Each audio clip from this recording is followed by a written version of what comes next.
So Texas roads. The Texas road system consists of interstates, U.S. highways, state highways, loops and spurs, farm to ranch roads and farm to market roads and ranch to market roads, county roads, municipal roads, and toll roads. And I'm going to talk about each of those just a little bit today. So this data is a few years old, but it's probably still fairly accurate. The state maintained roads and highways in Texas back in 2014. Interstate highways, there were 3,417 miles of them. The number of lane miles, 16,376. U.S. highways, 11,905. State highways, including spurs and loops and business routes, 16,390. Notice the greatest number of miles, both center lane miles and number of lane miles, is farm to market roads and ranch to market roads. You can see those everywhere. You probably took some of them to come to school today, or you might have, because they're ubiquitous in Texas. And also there are a few park roads on the state parks. So first, the interstates. In 1957, Texas began receiving federal funding for construction of the interstate highway system, and now there are over 3,200 miles, really over 3,400 miles of interstate highways in Texas. You can recognize them by the logo that they use. I should have blown one up so you can see where it says interstate, nice and big for you to see. But I-35, I-45, I-30, I-20, those are all some of the big interstates near us. There are also U.S. highways. This is a nationwide grid of highways, but unlike the interstate highway system, there's no minimum design standard. Some stretches of the U.S. highways in Texas are no more than a 2-lane rural road, while others are large freeways. Interstate highways have replaced several portions of the U.S. highway network in Texas. For example, U.S. 75 from Dallas to Galveston is now I-45. So the U.S. highways are older. They date back a little over 100 years.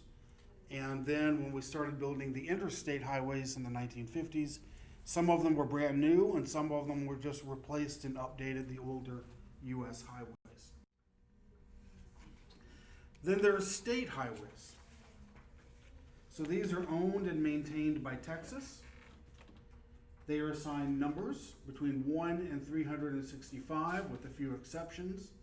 The first 26 of them were designated in 1917, and currently there are 246 state highways extending 14,171 miles.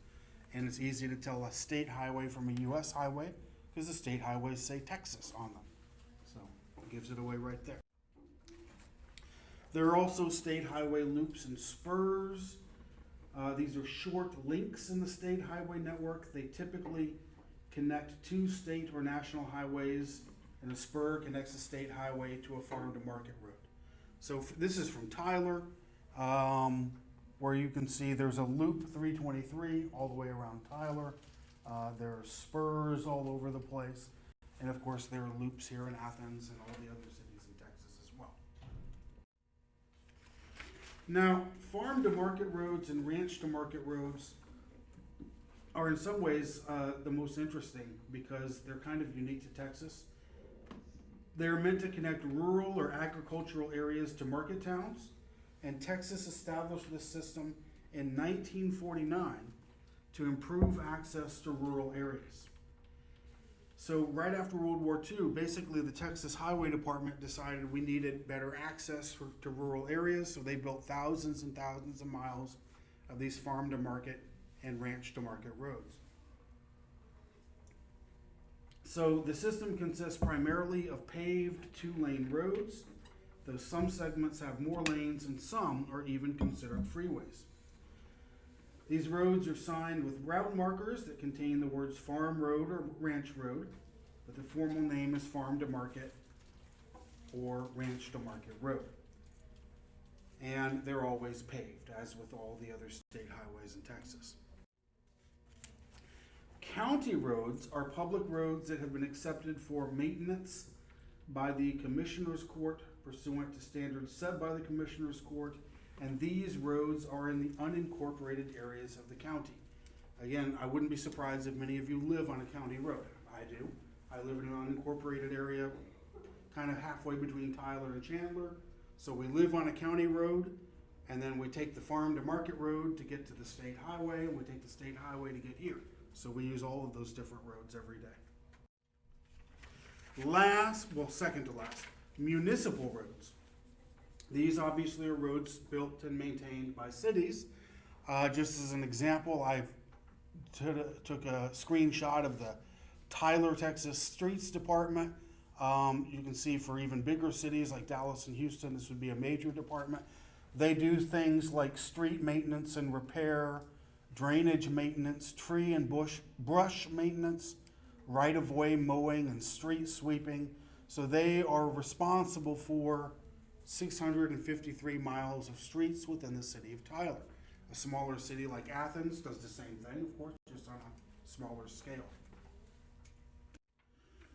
So TxDOT, or the Texas Department of Transportation, is the main Texas agency, government agency, and responsible for overseeing Texas's roads. It was originally called the Texas Highway Department, and it was created in 1916 to administer federal highway construction and maintenance. In other words, there was a new federal law in 1916 granting states like Texas funds to build highways. So Texas created the Texas Highway Department to administer those funds and start building highways. In 1991, the Texas legislature created the Texas Department of Transportation, and so that's what it's called now. And so this is the government department responsible for construction and maintenance of the state highway system. It was once responsible for vehicle registration as well, but that function has now been transferred to the Texas Department of Motor Vehicles. Next, I want to show you a short video. The Texas Highway Department just celebrated a few years ago its 100th anniversary, so they made a 12-minute video about the history of the department and how it's changed over time. So I'll show you that real quick.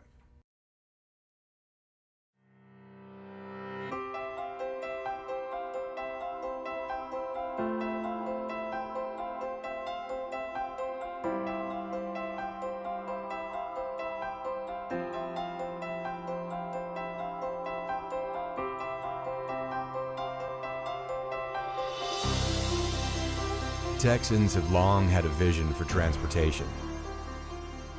For early citizens, traveling was a hardship.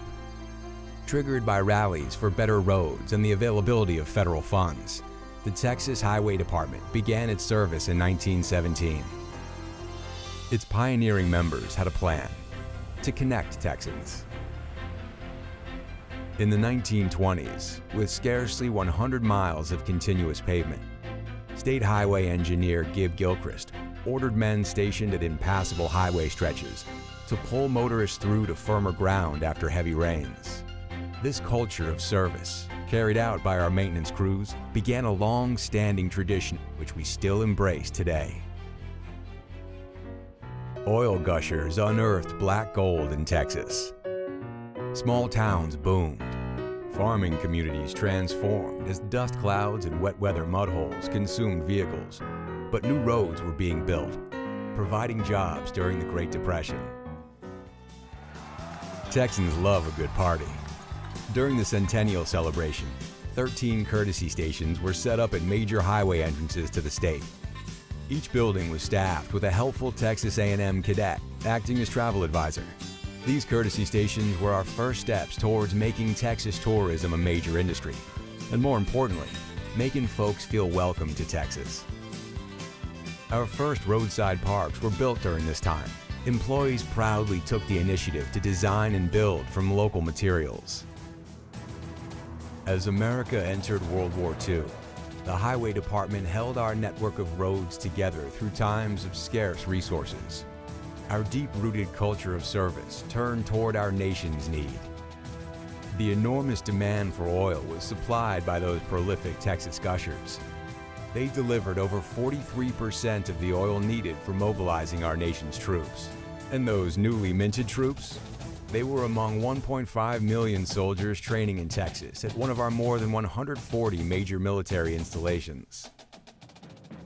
After World War II, a surge in automobile traffic increased roadway demands as returning soldiers moved their families to the suburbs. During this time, the Highway Department, led by DeWitt C. Greer, focused efforts on construction of the farm-to-market road system.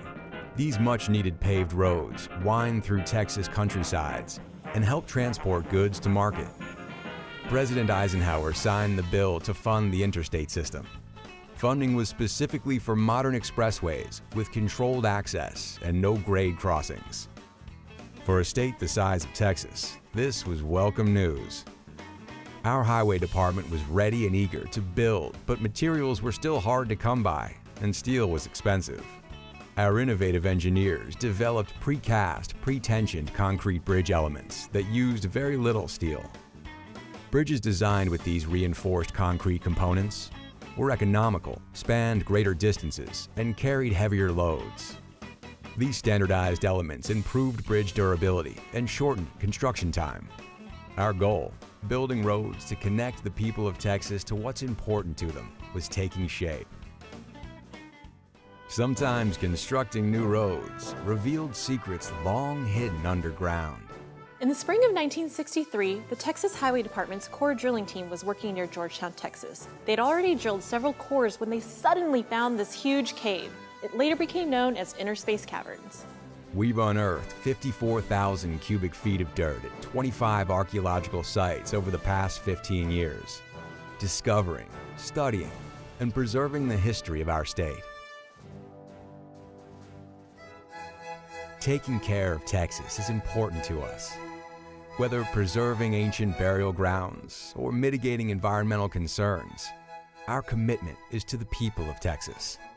We promise to provide safe, efficient transportation. Naturally, we like to do that in a big way. Roads are frequently the first impression travelers have of Texas. When the wildflowers bloom, our roads are unrivaled with spectacular beauty. In 1975, we added to our mission and changed our name to the State Department of Highways and Public Transportation. Keeping roadways safe and efficient for Texas drivers was a priority. Texans were more connected through our roadways, which were becoming safer with each added safety innovation. But unfortunately, Texas had an ugly, expensive litter problem, which cost over $30 million a year to clean up. Tell all your babies don't mess with Texas. In 1986, the department launched a new campaign to curb this expense, and it worked. Treat Texas like someone you love. Today, the iconic Don't Mess with Texas anti-litter campaign is still a spirited call to action. By 1990, tourism was a leading industry in Texas. Our tourist bureaus, now called travel information centers, were redesigned, each reflecting their local culture and history. Our travel counselors supply Texas travel and recreation information, but also care for weary travelers, providing humanitarian aid in emergency situations. Hello, my name is Arnold Oliver. I was Executive Director of the department from 1989 to 1993, during which period we changed our name to the Texas Department of Transportation. Now, TxDOT had plans. Our aviation division works with local governments to develop and maintain an airport system that supports the state's economic needs. The Texas airport system is the largest in the nation with over 300 airports. TxDOT Flight Services provides efficient, cost-effective air transportation for government officials. They also play a vital role in maintaining state-owned aircraft and are well known for their safety record and customer service. I'm Maribel Chavez, the first woman district engineer of TxDOT. TxDOT engineers and pavement researchers developed new materials creating super durable road surfaces that reduced wet weather accidents and road noise. Making roadways safer for travelers continued to be a high priority. In 1995, highways got smart. TransGuide came online in 1995 marking the initial operation of the most advanced intelligent transportation system in the U.S. The system monitors the passage of traffic over sensors embedded in roadways. It detects any accident in 2 minutes and alerts first responders. Technology and expertise originally developed for TransGuide is now in use in transportation centers throughout Texas and the United States. Back in the early days of road and bridge building, there were fewer safety standards. At TxDOT, safety is our #1 priority. Today, TxDOT's safety-focused culture and industry-leading safety programs are a model for other transportation agencies around the country. We reduced employee injuries from 1,522 in 1991 to 168 in 2015. Our employees are invested. At TxDOT, everyone is responsible for safety. In 2001, the state purchased the South Orient Rail Line, approximately a 391-mile track. Revitalization of the old and nearly abandoned rail line was essential for freight-related economic growth and businesses in West Texas. But at our heart is highway safety, always. Our incredibly successful Click It or Ticket campaign increased seatbelt use from a paltry 76% to an astounding 90%. That's a lot of seatbelts clicking. Heck, our highways even save people. In 2005, Hurricane Rita churned up the Gulf and headed for the coast. Anxious drivers headed across and through Texas to escape the storm. TxDOT implemented traffic contraflow for the first time, effectively evacuating 3 million people from the storm's destructive path. 3 years later, during Hurricane Ike, 2,000 employees mobilized. Ready for action, crews awaited landfall in staging districts and then cleared paths for first responders. Getting people out of harm's way, getting them back home safely, and assisting with cleanup and recovery is our commitment to Texans. Whether it's a heavy snowfall combining traffic and potentially life-threatening weather, marshaling our forces during wildfire or flooding emergencies to combat a common adversary, TxDOT unites to get the job done. But it's not always Mother Nature causing the havoc. In 2014, TxDOT forces deployed to quickly repair the roads damaged during the latest Texas oil boom. Crews from several districts responded as a team. The surge made a huge impact in a short amount of time. Working together is something we do within our agency and in the communities we serve. TxDOT, the University of Texas, and Texas A&M have collaborated to create a research program recognized as the best in the nation. The Texas A&M Transportation Institute, known as TTI, has been taking the hits since the 60s and leading the highway safety movement, smashing vehicles into signs, guardrails, and crash cushions. Safety innovations are seen on virtually every road mile in Texas. Breakaway signs, guardrails that absorb impact, and median barriers made of cables. While safety is essential, roadway and bridge aesthetics are important to communities as well, creating beautiful structures that serve as functional focal points. Listening and responding to opinions and ideas expressed by the people of Texas is part of how we do business. But it's our people that set us apart. We're a TxDOT family. It's truly our privilege to serve the people of Texas, professionally and skillfully. Our employees work to find solutions that will connect our state and serve our people. Many of our employees have taken that service even further, stopping to assist people in need. From our early efforts to helping travelers out of the mud in the 1920s to saving lives. Since 1983, TxDOT has recognized this outstanding service by presenting over 240 Extra Mile Awards to employees who have risked their lives to help others.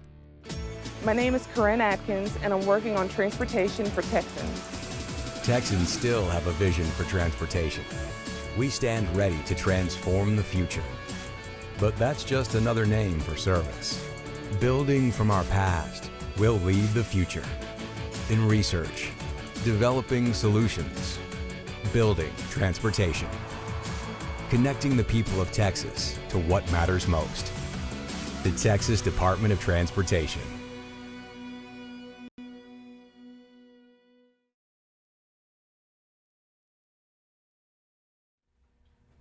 So the Texas Transportation Commission is what governs TxDOT. It's a 5-member commission, and it has an executive director who is selected by the commission. The commission members serve overlapping 6-year terms, and they are appointed by the governor with the advice and the consent of the Texas Senate. There are 12,000 employees in TxDOT. The organization is divided into 25 geographical districts and 34 divisions. Each district is managed by a district engineer and is responsible for the design, location, construction, and maintenance of the area transportation systems. And there are local field offices within districts that are known as area offices, and many districts also have separate maintenance offices on a county-by-county basis. This is an overview of the planning process and the construction plot process. So step 1, TxDOT talks with cities and counties about traffic needs, long-range planning and potential solutions, and TxDOT offers opportunities for public feedback. So these are public hearings. Number 2, design and environmental. TxDOT reviews project plans based on possible environmental impacts and public input.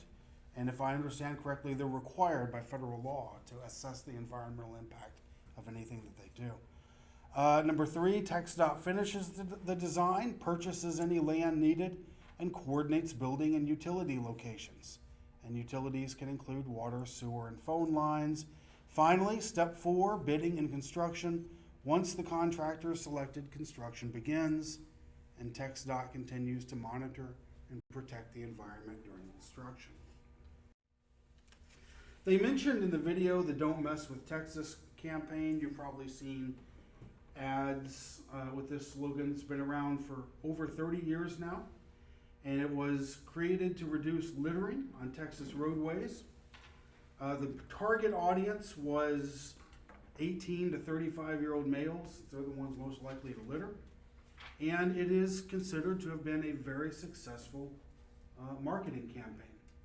It is credited with reducing litter on Texas highways roughly 72% by 1990, so within just 4 years of work.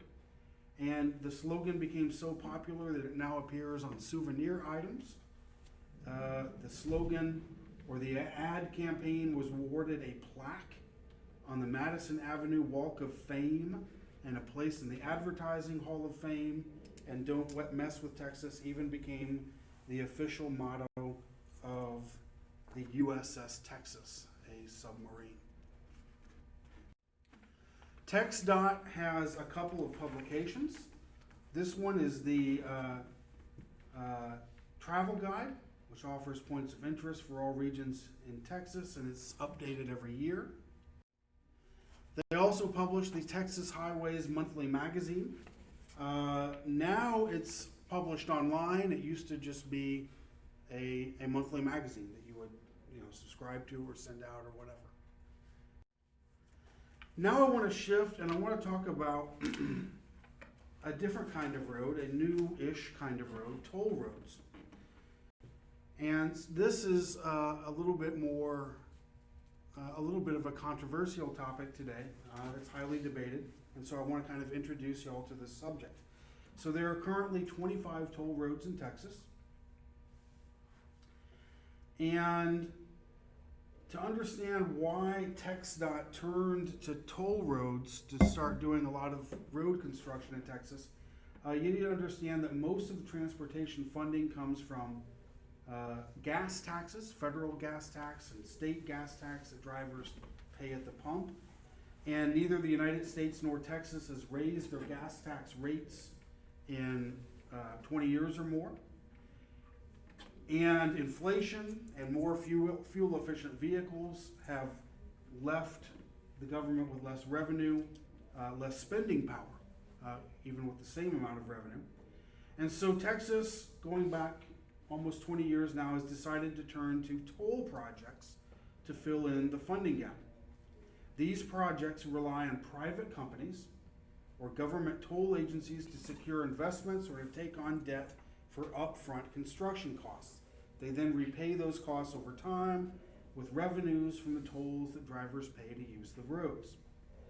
This allows planners to stretch TxDOT dollars across more projects that relied on smaller shares of gas tax revenues. But as more and more toll projects popped up, a statewide and bipartisan pushback against such roads has gained steam. This is Loop 49, which is an example of a toll road that was fairly recently constructed here in East Texas. So,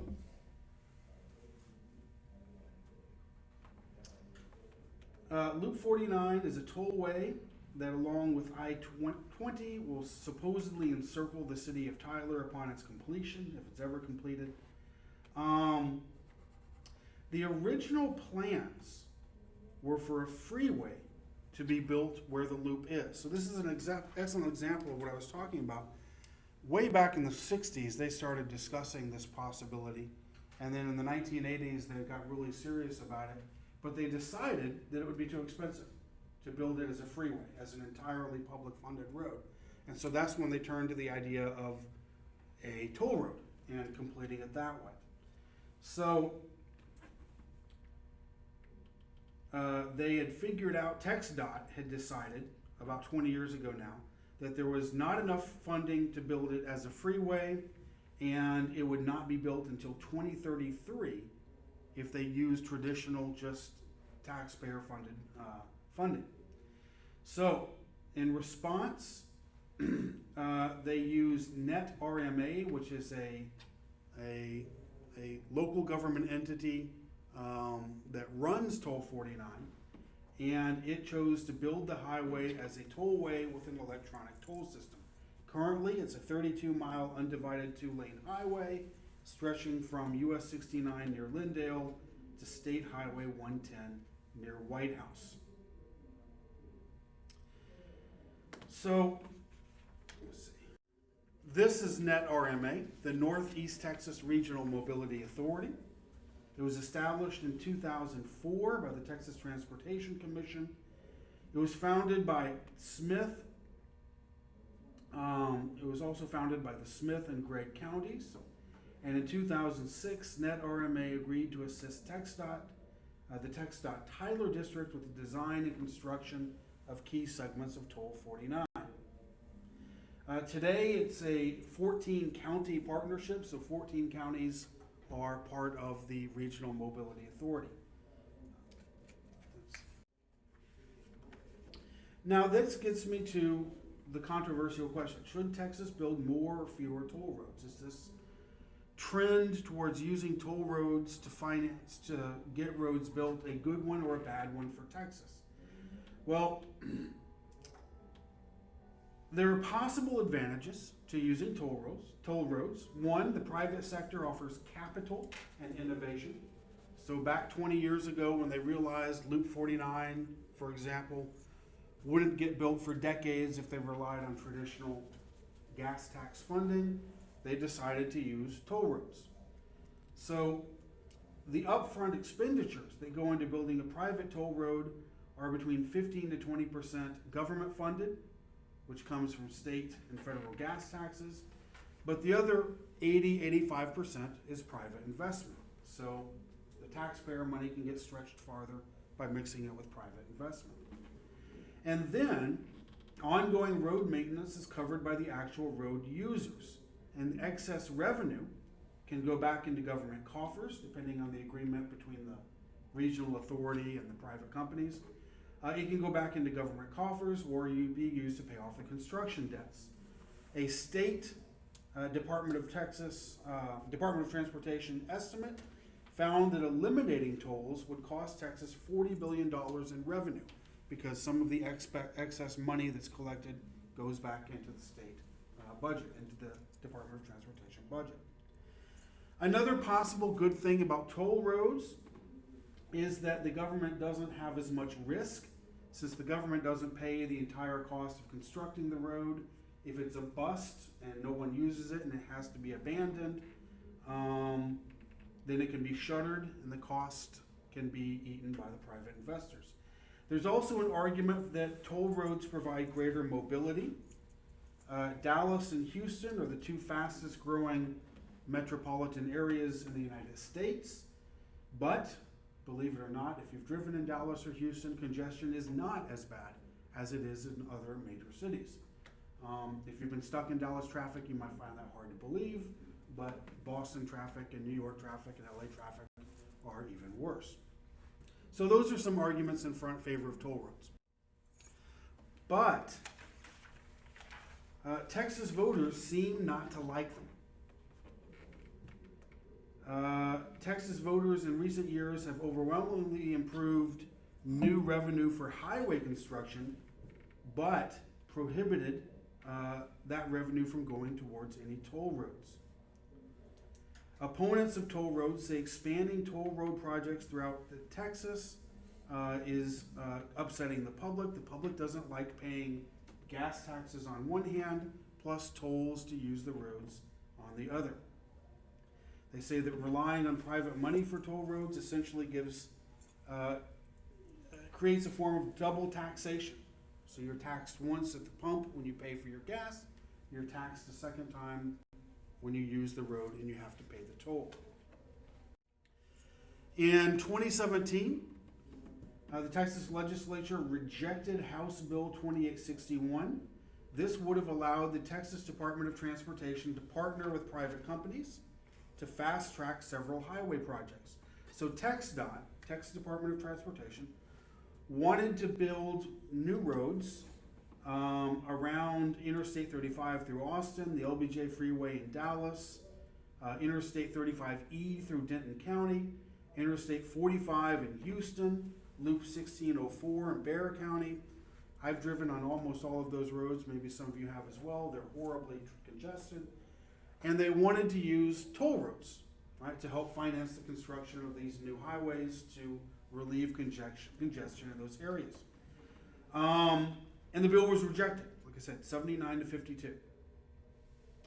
Someone who was in favor of the bill, actually the guy who wrote it, was State Representative Larry Phillips, a Republican from Sherman. He said, "This bill provides several projects across the state the opportunity to be built within the next decade rather than the next 30 to 40 years." So his argument was, if we use toll roads to build these new roads, we can do it within 10 years or so. If we rely only on gas tax funding, it might take 30 or 40 years to get it done. A woman named Victoria Neve is a representative in the House from Dallas. She's a Democrat, and she was also in favor of the bill. She said, "When we have families sitting in hours on end of traffic waiting to get from work, we see this as a real direct impact. This legislation will help us. It's about giving our local communities the option. They're okay with paying a toll if it means being with their families an extra hour."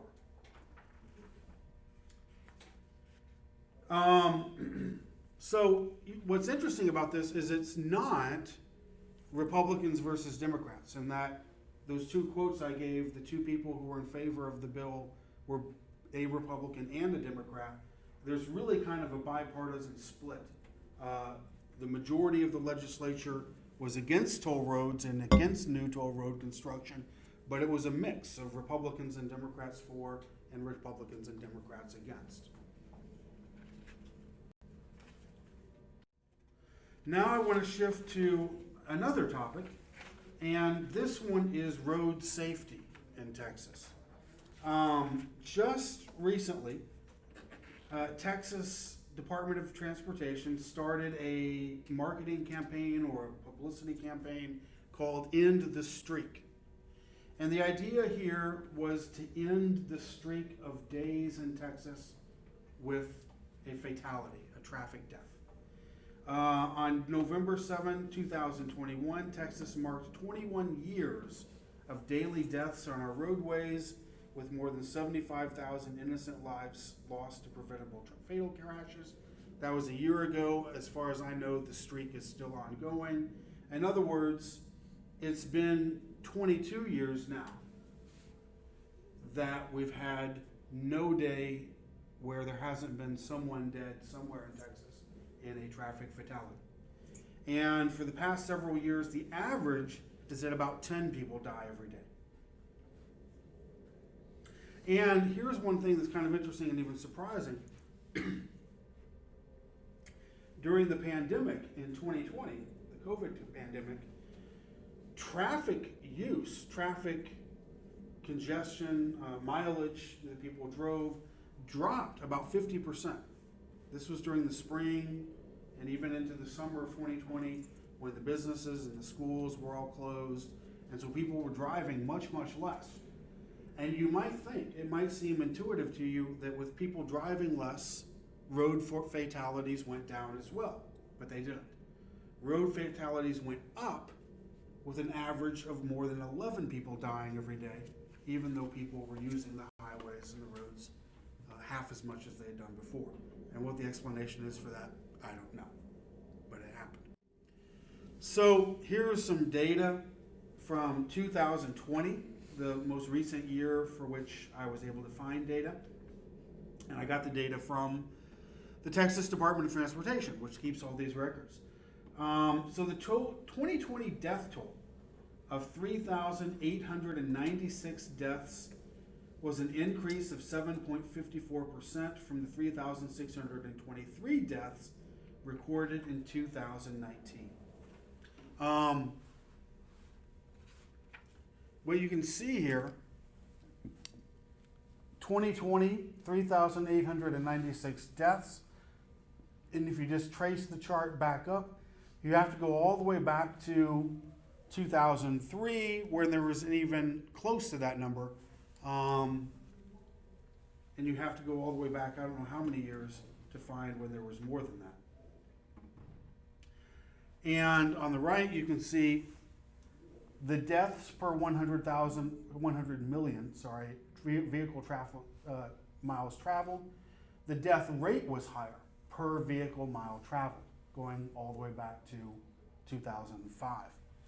2005 was the most recent year in which the death rate per mile traveled was actually higher. On the other chart that you have here, you can see the kinds of fatalities that you have. And this was kind of interesting. So in traffic crashes per 100 million vehicle miles, there were more crashes on urban versus rural interstates, which is not surprising. Urban interstates going through Dallas and Houston are going to be far more dangerous. U.S. highways, state highways, and farm-to-market roads, you can see they're all almost twice as deadly, if not 3 times or more. Road type is kind of interesting. This has an effect on the kinds of fatalities as well. Traffic crashes per 100 million vehicle miles. Two-lane, two-way highways had 90 crashes per 100 million vehicle miles in rural areas, 184 crashes in urban areas. 4 or more lanes divided had far fewer, only 52 crashes per 100 million vehicle miles in rural areas and 140 in urban areas. But the most crashes in urban areas were 4 or more lanes undivided. That was for urban areas. And the most crashes for rural areas were 2-lane, two-way roads. That shouldn't surprise you. If you live in an urban area, 4 or more lanes undivided means you've got 2 lanes of traffic going right past each other, but there's no division in the middle. And that's where you're going to see the most accidents and the most fatalities. But in a rural area, on the other hand, if you have a 2-lane, two-way road, which is what most of the farm-to-market roads are, those are going to be the most deadly, the most dangerous of the types of roads there. Let me see if there's anything else here. One other thing that I thought was interesting, looking at the statistics, I don't have this up on this chart, but I'll tell you. There were 538 people killed in head-on crashes in 2020. Of all those people killed in vehicles where restraint, in other words, seatbelt usage was known, 46.54% were reported as not restrained. So almost half the people who were killed were not wearing seatbelts. There were 482 motorcyclists killed in 2020, and 45% of them were not wearing helmets. So those were two major contributors to fatalities.